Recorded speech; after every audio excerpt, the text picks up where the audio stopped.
बेटा, तुमने आखिर अपने बड़े बाबा को मकरूज कर ही लिया।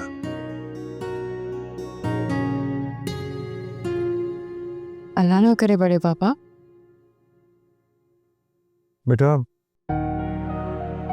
जो तुमने किया है वो अपने तौर पे तो बहुत अच्छा है, लेकिन मुझे कुछ अच्छा नहीं लग रहा, क्योंकि हम लोग बहू बेटियों से कुछ लेते नहीं हैं, सिर्फ देते हैं।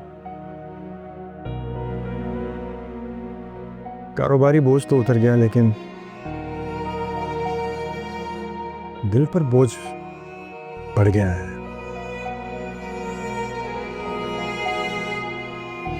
बड़े बाबा ऐसी बातें मत कीजिए। घर के अफराद बाहर वाले मामलात से मिलकर निपटते हैं, फिर चाहे बहू बेटे या बेटियां ही क्यों ना हो, उनकी तफरीक नहीं की जाती। घर का हिस्सा होते हैं सब, और घर की चीज में इसका उसका किसी का कुछ नहीं होता। तुम्हारी सोच बहुत अच्छी है बेटा, लेकिन मुझे फर्क पड़ता है। पता नहीं क्यों मैं खुद को अपने अंदर ही बहुत छोटा महसूस कर रहा हूं। बड़े बाबा, मेरा हरगिज़ ये मतलब नहीं था कि आप दुखी हो जाएं। अगर आप वाकई परेशान हैं तो ठीक है, मैं अरसल की गाड़ी अपने नाम पे रजिस्टर्ड कर लेती हूँ, बल्कि आपकी गाड़ी भी अपने नाम पे रजिस्टर्ड कर लेती हूँ। एक गाड़ी देके दो गाड़ियाँ ले लूंगी। आप ठीक है? हर बात का हल है तुम्हारे पास बेटा। अब्बा जी, मैं कल ही अपनी गाड़ी सुंदस के नाम करवा। अगर मेरे बड़े बाबा को कागजात के नाम से फर्क पड़ता है तो अरसल, कल मैं खुद आपके साथ चलूंगी। अब ठीक है? चले भाभी, आप तो खुश होंगी अब, अपने मकसद में जो कामयाब हो गई हैं आप। कैसा मकसद? सबके सामने नंबर जो बनाने होते हैं भाभी ने।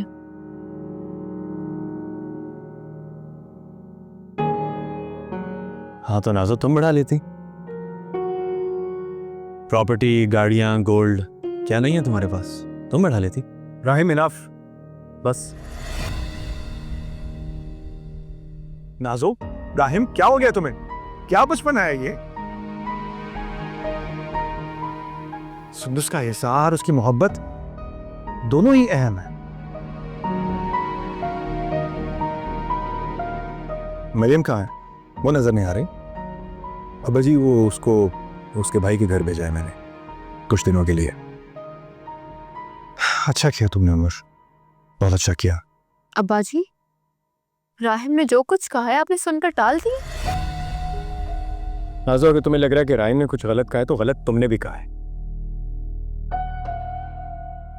अरे भाई चुप कर जाओ तुम लोग। खाना खाने के लिए साथ बैठे हो, मिलके खाना खाओ। ये क्या बहस लेकर बैठ गए हो? ठीक है, जो कुछ होना था वो हो गया, बस सही है। खा लिया मैंने खाना जितना खाना था। अगर इतना ही मसला है आप सबको मुझसे, तो मैं कल अपने घर वापस चली जाती हूँ। नाज़ो, नाज़ो, ये कैसी बातें कर रहे हो बेटा? देख रहे हैं अम्मा जी। और लेकिन इसको अपना घर कैसे आए दिन अपने घर जाने के ताने धमकियां देती रहती है। अभी जाने तो अपने ससुराल जाओ। अब्बा जी, इसे चुप करा ले, वरना मैं राहिम, बस कर, तो बहुत हो गया। राहिम, मैं अच्छी तरह जानती हूँ आजकल तुम किसकी जबान बोल रहे हो। हाँ नाज़ो, तुम सब जानती हो। खुदा के लिए छोड़ दो अपनी भाभीयों की जान, और अगर ये बातें होनी है तो मैं जा रहा हूँ यहाँ से। राहिम, बैठो। क्या हो गया तुम लोगों को? किसी भी तरह नहीं लग रहा कि तुम लोगों की शादी हो चुकी है। छोटे बच्चों की तरह लग रहे हो तुम। अब्बा जी, आप इसे समझा लें कि आज के बाद मुझे गाड़ी, घर या जेवर का ताना मत दे। और वैसे भी राहिम, मुझे ये सब कुछ मेरे भाई और अब्बा जी ने दिया। अब अगर ये सब कुछ तुम्हारी बीवी को नहीं मिला तो इसमें मेरा क्या कसूर है?